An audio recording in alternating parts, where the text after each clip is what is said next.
Va ora in onda Sic et Non. Ripartiamo dal buonsenso contro il politicamente corretto di oggi con Marco Tognini.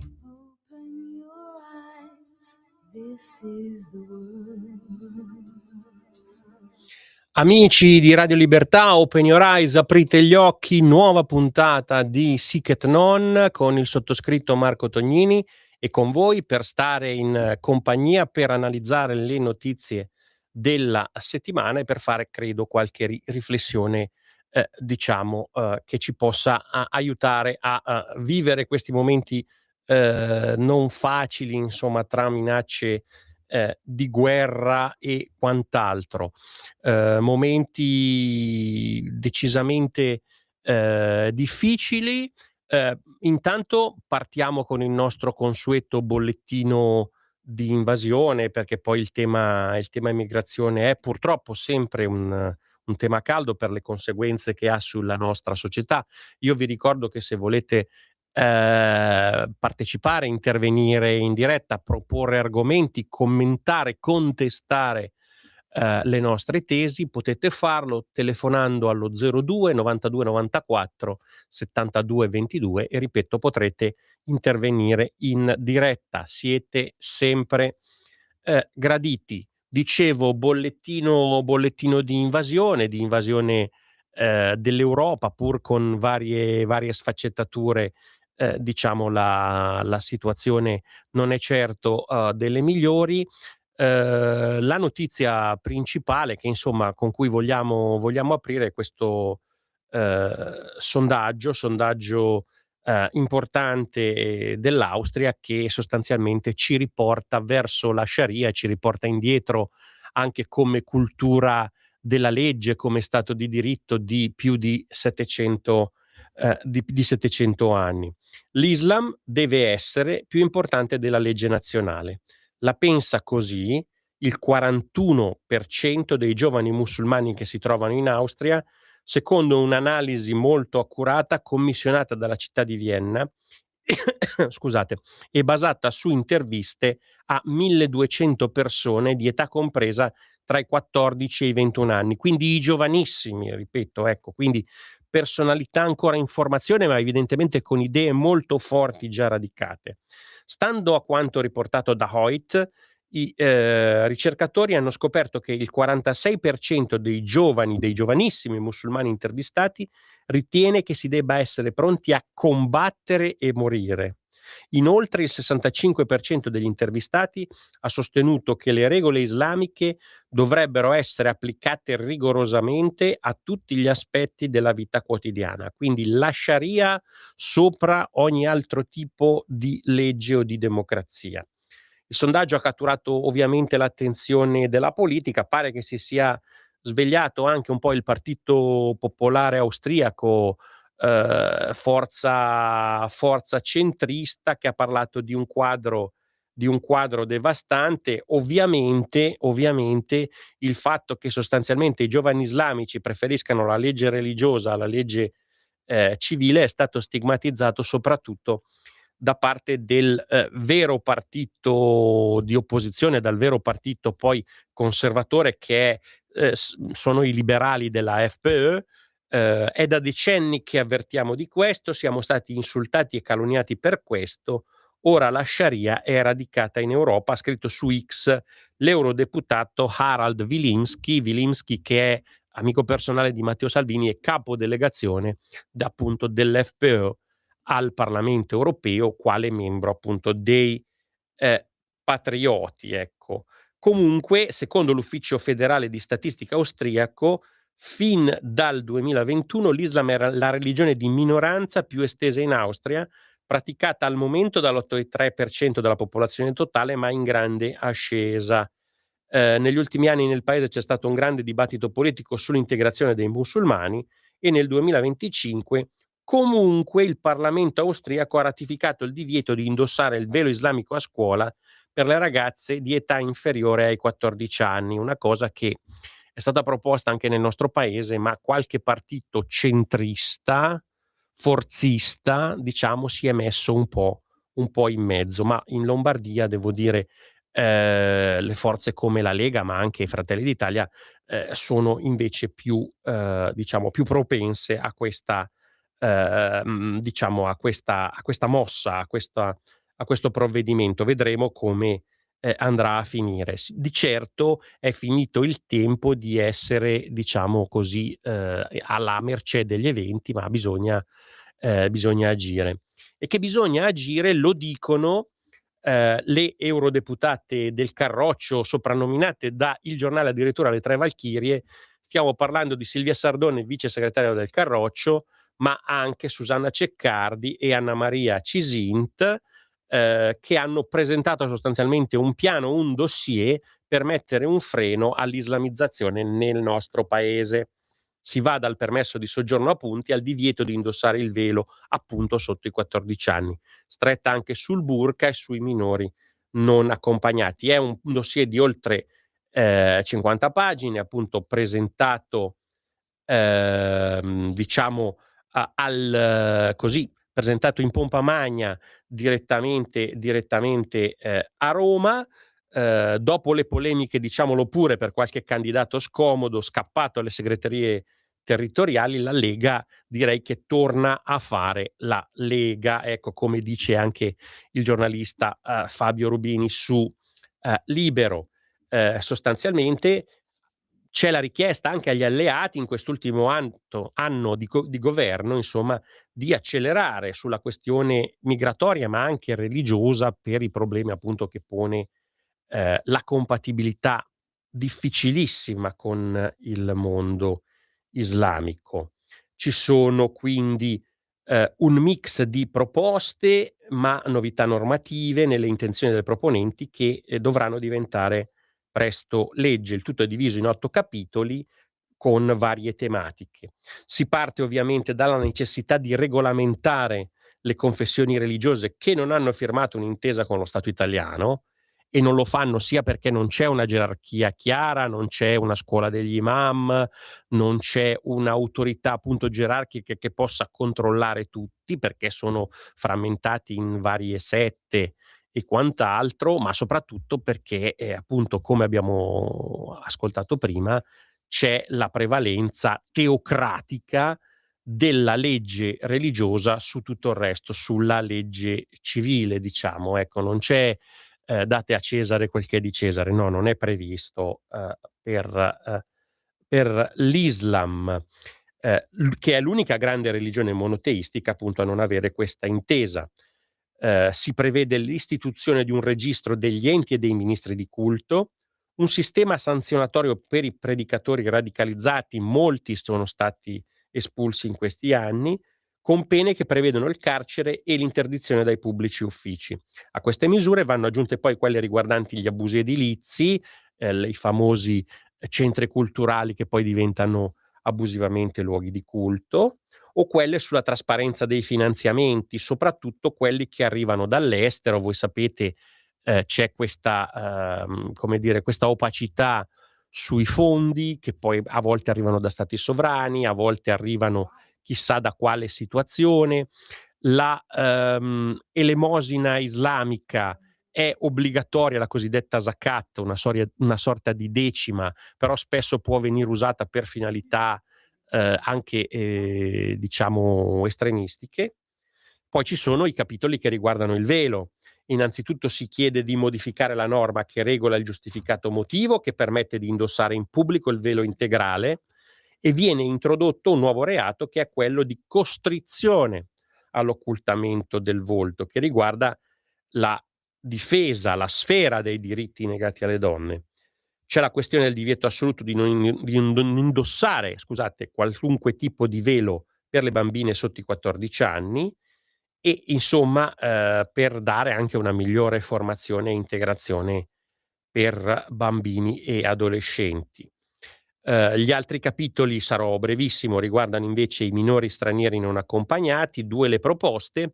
La prima prevede procedure accelerate per la valutazione delle pratiche per i soggetti che hanno precedenti o che dichiarano il falso. La seconda prevede che il controllo della reale età del soggetto sia fatta sempre e non, come accade ora, solo nei casi in cui vi sono dubbi.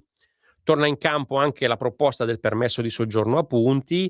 Il punteggio ideale dovrebbe passare dagli attuali 16 a 5 e nei primi 12 mesi di permanenza lo straniero dovrà comunque raggiungere i 20 punti.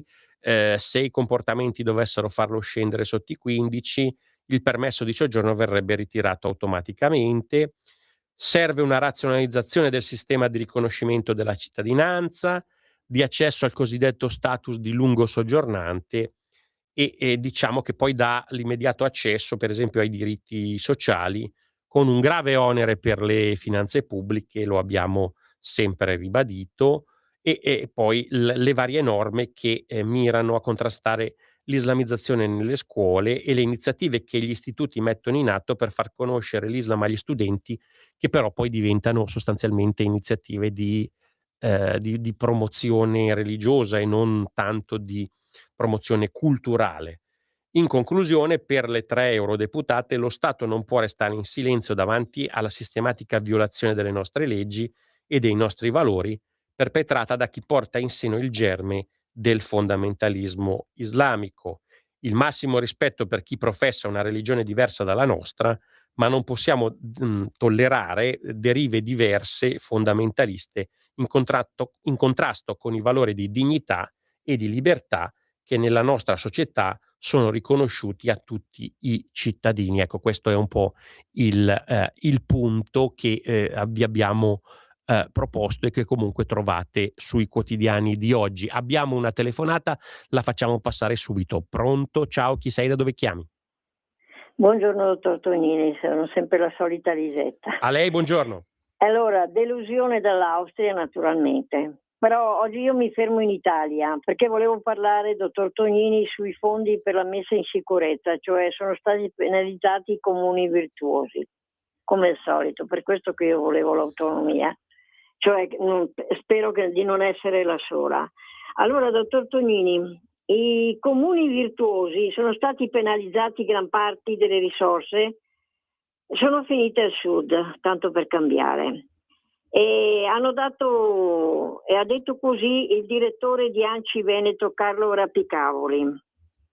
Oggi è uscita la graduatoria, dottor Tognini, e ancora una volta sono i comuni virtuosi a farne le spese, specie i comuni del nord. E si pone nuovamente la questione settentrionale. Insomma, dottor Tognini, le nostre preoccupazioni sono diventate una sentenza, siamo delusissimi. Il 63%, ripeto, il 63% delle risorse è destinato al sud e isole, mentre solo il 12% al nord Italia. Le prime 5 regioni, la Campania, la Calabria, la Sicilia, Lazio e l'Abruzzo, assorbono circa, mi sembra di aver letto, il 73% del totale, con Campania, Calabria e Sicilia che da sole superano il 53%. Allora, voglio terminare. I rimedi, dottor Tognini, mi auguro, dice Conte, che il Ministero competente possa introdurre correttivi o ulteriori indicatori per garantire un riparto più equilibrato e giusto, che tenga conto naturalmente delle diversità realtà territoriali. Poi c'era altro, ma io voglio abbreviare così.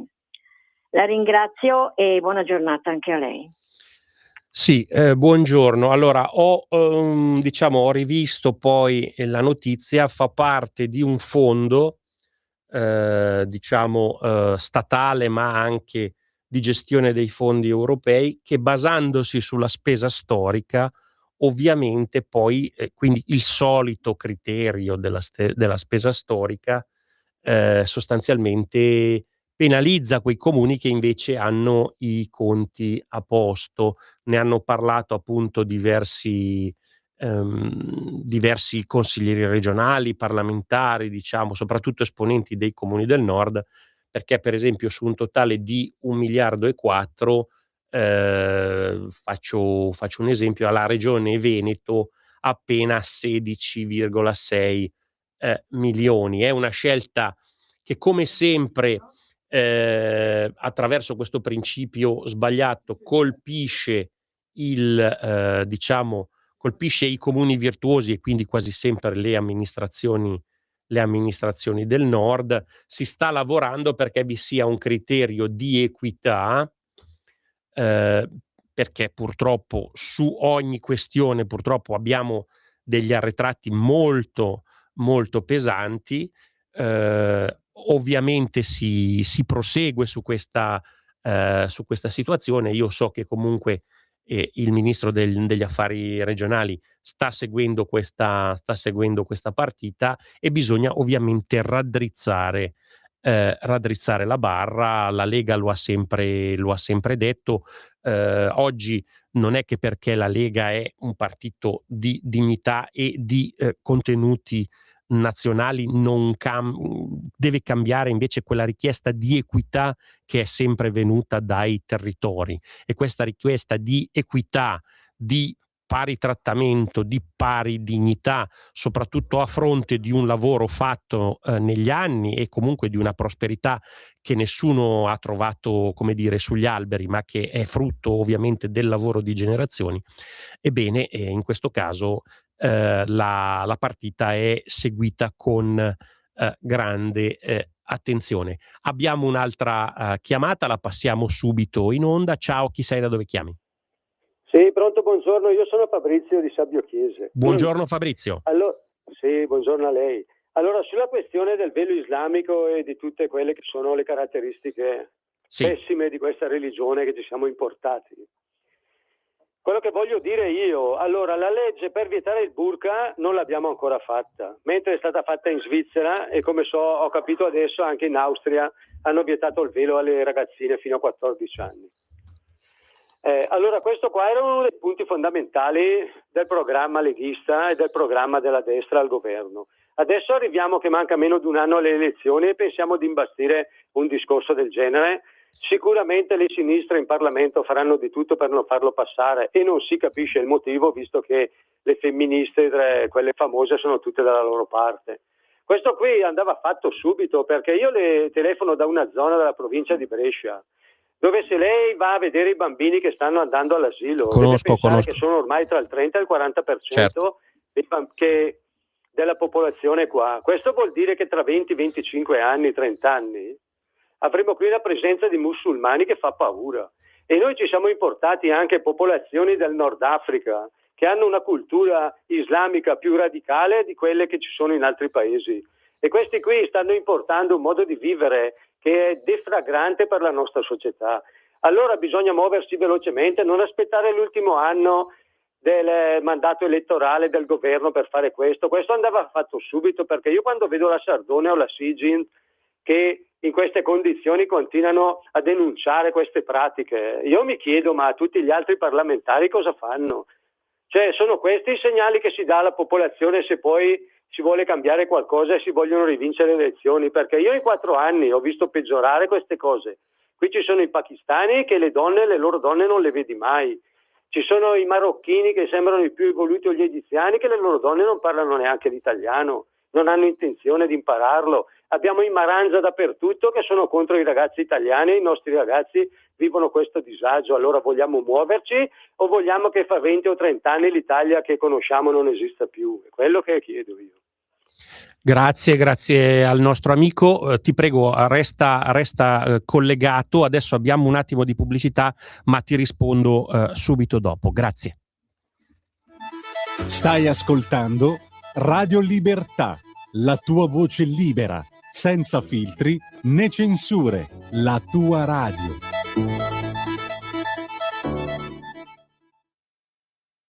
Un mondo oltre l'immaginazione. Un viaggio oltre ogni confine. Comincia l'avventura. Ma è solo un'ora. Movie Time. Ogni sabato dalle ore 16. La prossima volta che vai in vacanza, sia così gentile da farci sapere dove va. Se ti dicessi dove vado, non sarebbe una vacanza. The room was completely... Stanco di perderti i tuoi programmi radiofonici preferiti? Vorresti la tua musica, le tue voci amate sempre con te, ovunque tu vada? Radio Libertà, l'applicazione che trasforma il tuo smartphone e tablet nella tua radio personale. Scaricala ora, è gratis per i dispositivi Android e iOS. Avrai tutta la programmazione quotidiana di Radio Libertà a portata di mano. Scopri di più su radiolibertà.net. semplicemente la tua radio. Stai ascoltando Radio Libertà. la tua voce libera, senza filtri né censura. La tua radio.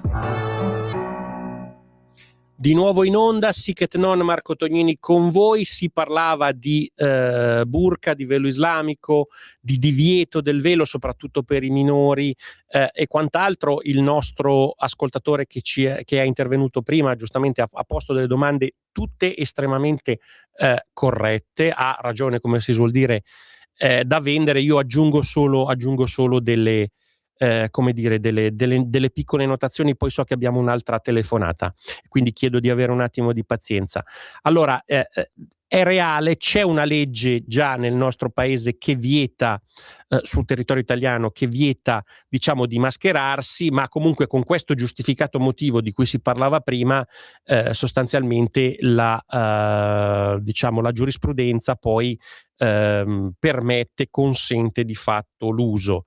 Nelle regioni governate comunque dal Carroccio, a cominciare, vi ricorderete, da quanto fece il compianto governatore Maroni in Lombardia, comunque il velo integrale è proibito negli edifici pubblici di pertinenza appunto della Regione Lombardia, che lo scorso anno ha trattato questo tema. C'è stato un impegno forte portato dalla Lega al Consiglio regionale, che era anche e proprio e soprattutto per il velo per i minori, per il velo nelle scuole.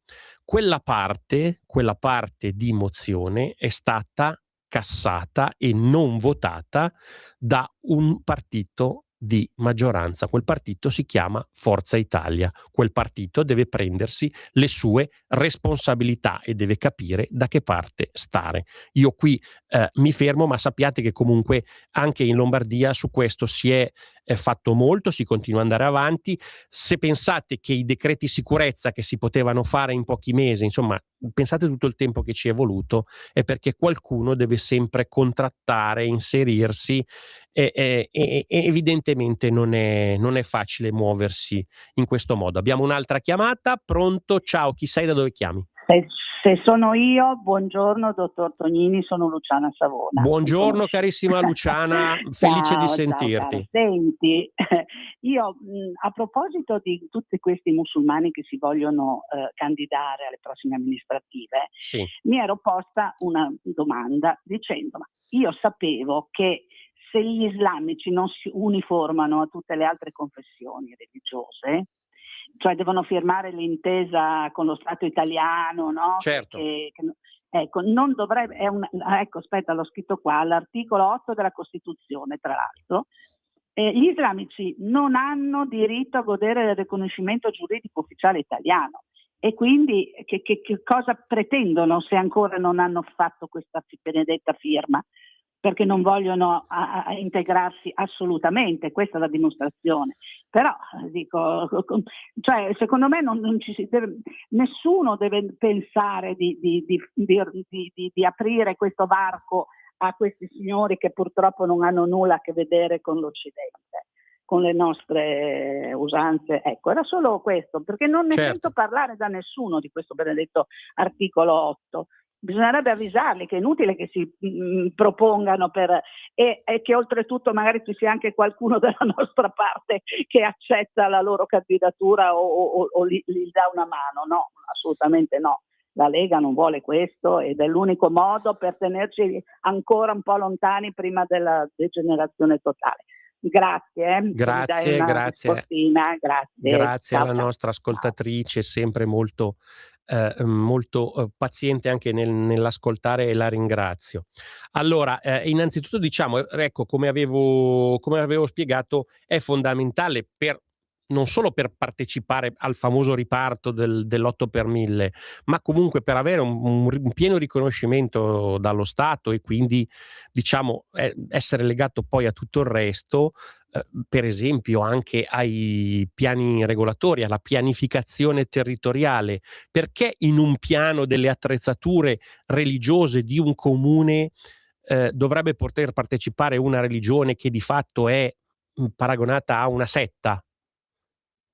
se non ha questa intesa non dovrebbe poter partecipare effettivamente e acquistare quel terreno, eccetera, e costruire la moschea e quant'altro. Prima l'intesa. E l'intesa, ripeto, non c'è perché sono suddivisi, perché non hanno una gerarchia, perché non c'è il rispetto dello Stato di diritto e quant'altro. Ecco, la situazione quindi deve essere presa per quella che è. Io dico, la politica deve avere più coraggio, anche perché altrimenti si svuota il mare con il cucchiaino. Cioè, c'è la possibilità di intervenire ancora oggi, ma bisogna farlo evidentemente senza timori reverenziali o democristianume vario. Scusate, ma questa mi è scappata. La Lega, c'è stato un episodio che poi è stato stigmatizzato, insomma si è corsi ai ripari, quindi non lo si nega. Peraltro episodi del genere sono accaduti perfino ai Pasdaran, come al generale Vannace e altri, che hanno avuto gli stessi incidenti. Evidentemente certe liste, specialmente in certi comuni, non so, è problematiche farle, non so, o è un problema del territorio. Sta di fatto che comunque la Lega ha sempre chiarito che non si rivolge, diciamo, la chiusura non è verso quegli immigrati che invece sono integrati, o comunque, per esempio, posso citare delle persone laiche da sempre integrate. Faccio l'esempio di Suad Sbai, che è stata la portavoce delle donne marocchine in Italia, che ha fatto parte prima del centrodestra e poi del gruppo della Lega, che è una persona assolutamente laica e che ha sempre lottato contro il fanatismo e l'integralismo, e la Lega è stata ben lieta di ospitarla nel gruppo parlamentare, e comunque di ospitarla anche poi nelle proprie sedi, di lavorare insieme, credo a Roma se non sbaglio. Comunque, quindi c'è proprio questa distinzione. Senza questa distinzione, distinguere è importante, è una parte importante della mente. Distinguere fa l'uomo intelligente. Io dico distinguere perché se dicessi un sinonimo che è discriminare, qualcuno mi guarderebbe male, ma l'idea è proprio quella, cioè saper distinguere, fare una scala di valori all'interno delle cose è fondamentale, insomma, ecco. E ripeto che l'Islam radicale è una minaccia. Un articolo interessante ce lo dice sul giornale, addirittura, pensate, un imam francese, che è Hassan Chalgoumi, che è un moderato che vuole integrarsi, diciamo. Pensate che ha ricevuto delle fatwe dagli altri islamici, che dice l'Islam radicale è una minaccia. Stiamo parlando di un personaggio che comunque vive sotto scorta ed è uno dei volti più noti oltralpe, appunto, sia per il dialogo interreligioso, ma anche per esempio per il contrasto a tutte le forme di intolleranza, di antisemitismo.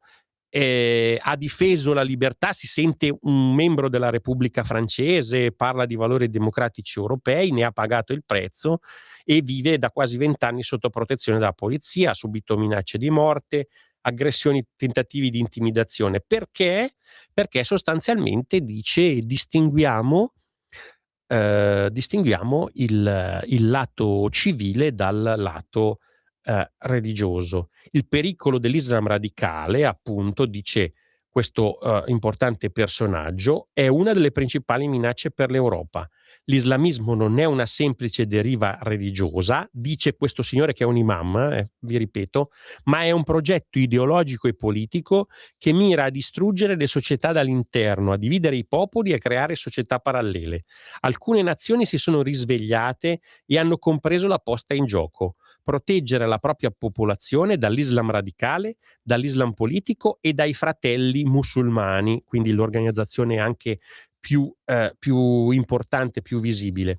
Penso in particolare agli Emirati Arabi Uniti. Ecco, gli Emirati Arabi che si sono sempre tenuti fuori anche da questo estremismo, che ha sempre condannato, l'estremismo che ha partecipato ai diciamo colloqui di Abramo. Ecco, Questi movimenti, dice ancora, ripeto, Scialgumi, questi movimenti cercano di mettere in discussione l'uguaglianza tra donne e uomini, di alimentare l'antisemitismo, di frenare ogni forma di integrazione, reclutano giovani fragili con un discorso di rottura e di scontro. Sono tra noi, ma sono contro di noi. Il pericolo è reale, non bisogna sottovalutarlo. Alla domanda se alcune figure dell'Islam radicale vogliono entrare nelle istituzioni, risponde sì, chiaramente. L'islamismo, in particolare quello dei fratelli musulmani, è un progetto politico strutturato, strategico e a lungo termine. Non è un progetto religioso, ma un progetto di potere. Il suo obiettivo è quello di utilizzare la democrazia per indebolirla e a lungo termine trasformarla in profondità, come è accaduto in tanti paesi. Lo abbiamo visto in Libano, lo abbiamo visto in molti paesi anche del Maghreb e del Medio Oriente. Si comincia a livello locale, elezioni comunali, influenza sui voti, controllo di alcune associazioni, pressioni sui finanziamenti pubblici. Oggi non siamo più solo nella fase dell'entrismo, in alcune città siamo già nella fase del dominio. Pensiamo a città nei Paesi Bassi, a città in Gran Bretagna, per esempio, o in Svezia. Sono riusciti a insediarsi, a influenzare e talvolta a controllare le dinamiche locali. Avanzano progressivamente avvalendosi di associazioni caritative, culturali o di difesa dei diritti per mascherare il loro vero progetto. Conoscono perfettamente le leggi, mettono alla prova le fragilità del sistema e sanno come inserirsi in esso. Il loro obiettivo è quello di imporre progressivamente norme contrarie ai valori democratici. Separazione dei sessi, pressione religiosa, messa in discussione delle libertà, rivendicazioni comunitarie e logica da società parallela. Ecco.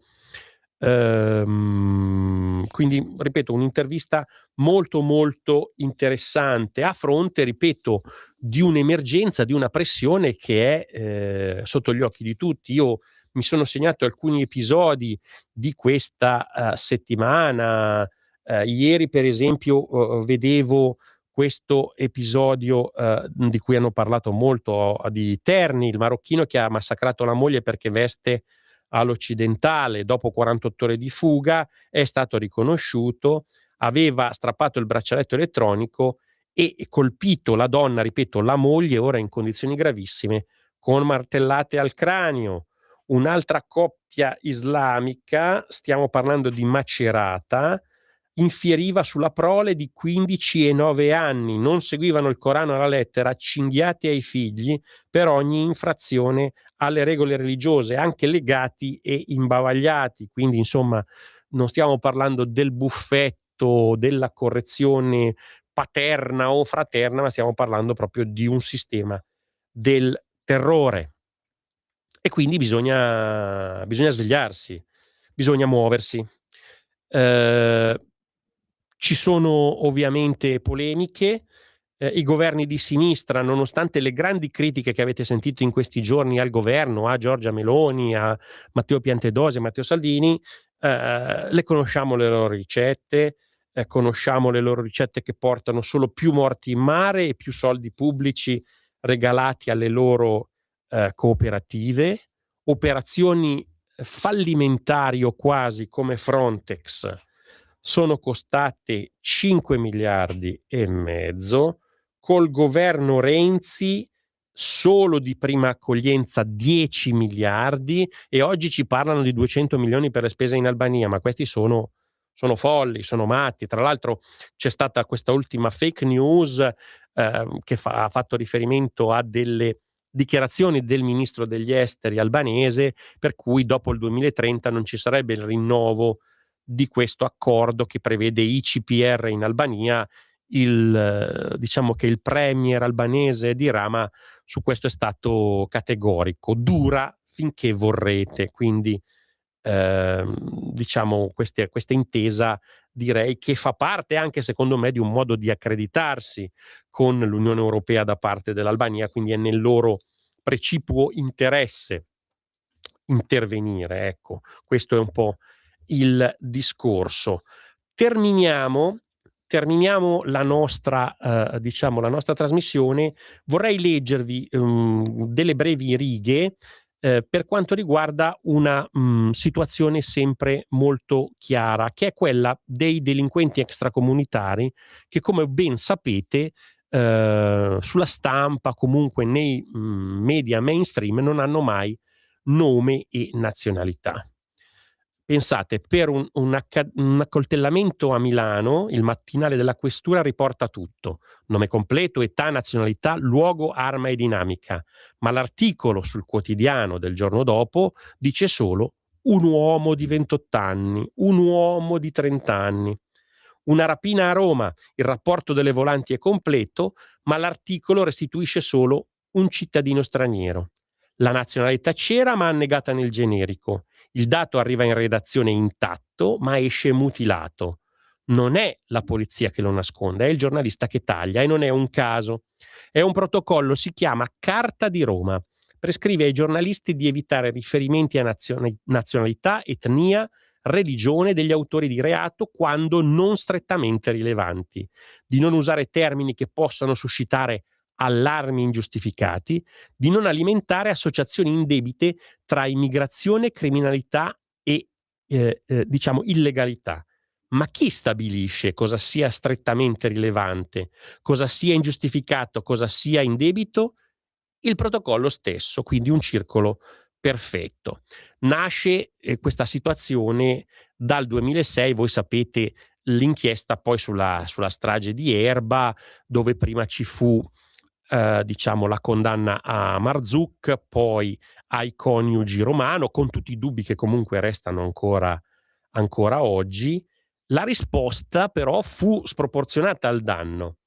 Nel 2007 l'Agenzia ONU per i rifugiati chiese nuove regole, posto che comunque Marzuc non era un rifugiato, non era un richiedente asilo e non rientrava in alcuna competenza dell'ONU, ma intervennero lo stesso. Perché? Perché doveva partire evidentemente un meccanismo. L'Ordine dei giornalisti con la Federazione della Stampa accolsero la richiesta più che di corsa e venne approvato questo protocollo. Diciamo, questa associazione che fece la richiesta era un'associazione, vi ripeto, estremamente nuova. E chi erano i soci? Arci, Lunaria, Cospe, Amnesty, ASGI, A Buon Diritto, l'associazione di Manconi, eccetera, eccetera, con l'UNHCR invitato permanente. Cioè praticamente l'intero ecosistema dell'immigrazionismo organizzato in un unico indirizzario. Nel 2016 questa Carta di Roma viene incorporata nel testo unico dei doveri del giornalista e chi la viola rischia il provvedimento disciplinare e deve partecipare poi a corsi, voi sapete ci sono dei punteggi. I numeri intanto esistono, il Viminale li pubblica, il Sole 24 Ore ci costruisce classifiche. Gli stranieri sono oltre un terzo, quasi il 40% dei denunciati, a fronte del 9% della popolazione. E potremmo andare avanti con tutto il resto. Pensate, c'è un giornalista che fa anche un paragone con la situazione delle Brigate Rosse, in cui sapevano benissimo nomi e cognomi poi di questi terroristi, mentre l'Italia del 2026 ha deciso che i cittadini non sono maturi per conoscere la nazionalità di un borseggiatore. Potrebbero generalizzare, farsi brutte idee, votare male, dico io, non so. Sta di fatto che chi ha costruito questo bavaglio non protegge intanto lo straniero onesto, che del connazionale delinquente è la prima vittima, ma protegge una narrazione, quella che serve a tenere i confini aperti senza renderne conto ai cittadini che ne pagano le conseguenze. Non per ideologia, soltanto almeno, ma anche perché intorno a ogni sbarco gira un'industria miliardaria di accoglienza, gestione, mediazione, assistenti sociali, mediatori culturali, psicologi, traduttori. Tra i soci fondatori della Carta di Roma figurano organizzazioni che gestiscono centri di accoglienza con fondi del Ministero dell'Interno. La stessa associazione è partner di progetti finanziati dal Ministero del Lavoro. Insomma, chi ha scritto il bavaglio è lo stesso che incassa il silenzio. L'articolo 21 della Costituzione non prevede eccezioni per le ONG e non contempla deroghe su richiesta dell'ONU. Non autorizza un ordine professionale a decidere cosa il cittadino possa sapere in nome di una sensibilità che nessuno ha definito, nessuno ha votato e nessuno può contestare. Questi signori hanno una sede, una lista di soci, una partita IVA e hanno deciso, pensate un po', cosa 60 milioni di italiani dovrebbero leggere sulla cronaca del proprio paese. Ripeto, nessuno li ha mai votati. Pensiamoci e facciamo qualcosa. Grazie, alla prossima puntata.